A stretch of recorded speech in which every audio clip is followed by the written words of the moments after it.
کیوں وہ میسج کرتا ہے مگر ساتھ نہیں آتا، بات آگے بڑھانے کی کوشش نہیں کرتا، فیوچر کی بات نہیں کرتا، مستقبل کی بات نہیں کرتا، ایک ہونے کی بات نہیں کرتا، لیکن وہ آپ کو میسیجز کرتا رہتا ہے۔ دراصل دوسرے انسان کو آپ کی توجہ چاہیے ہوتی ہے، آپ نہیں چاہیے ہوتے۔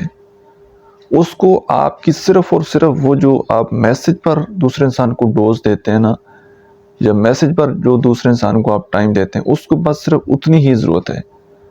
اگر اس کو آپ کی ضرورت ہوتی تو اتنے سال اتنے مہینے تعلق رکھنے کے بعد اس نے کوئی فائنل ڈیسیژن لے لینا تھا، یا وہ کم از کم آپ کے ساتھ ڈسکس کرتا کہ میرے راستے میں کیا مشکلات ہیں، کیا مسائل ہیں، وہ آپ کے ساتھ شیئر کرتا اور آپ دونوں مل کر کوئی سلوشن نکالتے اور آگے بڑھتے۔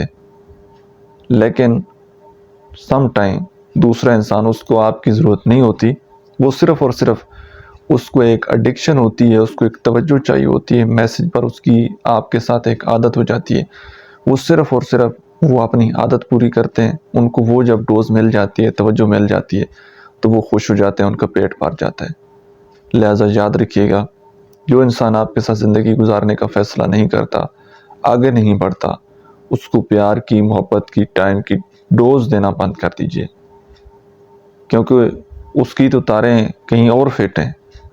اس کے پاس تو ایک اپنی زندگی کی منزل طے ہوگی، وہ تو جا رہا ہے آگے، لیکن آپ کے لیے بڑی مشکل بن جائے گی، کیونکہ اس نے آپ کو چھوڑ جانا ہے۔ اور چھوڑنا ایسے نہیں ہے کہ وہ بالکل چھوڑ جائے گا، بس وہ باتوں کا تعلق رہے گا، آگے نہیں بڑھے گا، تو یہ تعلق آپ کو بہت زیادہ تکلیف دے گا۔ لہٰذا اس سے بچنے کی کوشش کیجیے گا۔ اگر آپ اپنے ریلیشن شپ کے حوالے سے کسی بھی پرابلم میں سٹک ہیں اور فوری سلوشن چاہتے ہیں، تو اسی اکاؤنٹ کے بایو میں میرا واٹس ایپ نمبر دیا گیا ہے، آپ پیڈ پرائیویٹ سیشن بک کر کے میرے ساتھ پرسنلی بات کر سکتے ہیں۔ Thank you.